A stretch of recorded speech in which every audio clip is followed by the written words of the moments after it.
Hello everyone, and welcome back to the second devlog for Echoes of Argora. In today's episode, I am going to take you through the three important aspects of the game's development, which will be combat mechanics, optimization improvements, and the brand new UI design. Let's dive in. First up, let's talk about the combat mechanics. Echoes of Argora is heavily inspired by Norse mythology, and I want the combat to feel both impactful and strategic. The system is built around a mix of light and heavy attacks, along with special abilities that unlock through progression. Both light and heavy attacks can be combined to perform different combo sequences, offering flexibility and also variation to each fight. Light attacks are faster and will help you stay agile in combat, while heavy attacks are slower but deal more damage. Visually, this means that the hit reactions from the enemies in the game will reflect the attack damage that has been dealt to them. This traditional balance between light and heavy strikes is key, but I've also introduced my own twists on how these attacks can complement each other. By mixing light and heavy attacks in different combinations, players can chain attacks into combos. The combos, along with abilities unlocked in the skill tree, create a lot of variation, so you can approach each encounter differently. And since combat is such a core part of the game, it will likely keep evolving as I refine the gameplay, balance, and difficulty leading up to release.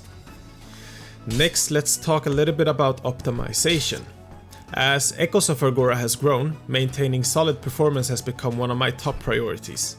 From the sprawling open world landscape to the large-scale combat encounters, I want players to have a smooth and immersive experience regardless of the hardware they're playing on. And to achieve this, I've been fine-tuning the game to run efficiently across different setups, from high-end gaming rigs to more modest systems. And some of the biggest improvements have come from optimizing how the world is rendered in real time. One of the first steps I took was to focus on how the open world loads and unloads assets. By adjusting level streaming and reducing unnecessary resource usage, I have managed to improve both performance and also load times. I've also improved shadow rendering to ensure more consistent lighting and less GPU strain during heavy combat sequences. For example, I've fine-tuned the way dynamic shadows are cast and optimized shadow quality in different lighting conditions. This has allowed me to maintain a high level of visual fidelity without sacrificing frame rates. Another key improvement has been implementing dynamic culling for distant objects like trees, rocks, and other environmental details. Essentially, this means that objects that are far away from the player gets culled or so-called deprioritized, freeing up resources and significantly boosting the frame rate without compromising on the visual experience. The system dynamically adjusts depending on where the player is and what they're looking at, so even in expansive landscapes, performance remains stable. This culling system has made a noticeable impact, especially during large combat encounters. I have ensured that the areas closest to the players always remain visually rich and detailed, while distant objects fade in or out seamlessly. This balance between visual quality and performance has been key in keeping the world of Argora looking beautiful, but responsive, even during the most intense moments of gameplay. I've also worked on reducing the number of draw calls, basically the number of times the game has to communicate with the GPU to render objects. This has had a massive impact on dense areas like forests, villages, where there are a lot of assets on screen at once.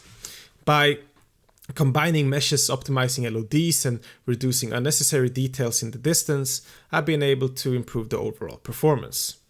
The goal is, to strike a balance between maintaining a rich, immersive world and ensuring that the game runs well even on lower spec systems. I'm constantly testing and pushing the limits to ensure that no matter how intense the action gets, the experience remains smooth and visually impressive. Now let's talk about the updated UI design. The goal was to create a user interface that feels sleek and intuitive while staying true to the world of Argora. The new design reflects the game's Norse mythology-inspired theme, and it's been a big step forward. The skill tree system has been revamped to be more dynamic and accessible. Players can easily navigate between different abilities and customize their playstyle, whether focusing on the aggressive Berserker's Fury path or the more defensive Freya's Grace path. I've also implemented a world map and a quest log interface to make navigation smoother and cleaner. It's still a work in progress, but I'm constantly testing and refining to create a UI that's both immersive and easy to use. Last but not least, I would like to say thanks to my girlfriend who actually designed everything from the menu to the map. Basically, she's to thank for the new UI design, so once again, thank you. And that basically wraps up this devlog. I am really excited about how the game is shaping up, and I just can't wait to show you even more.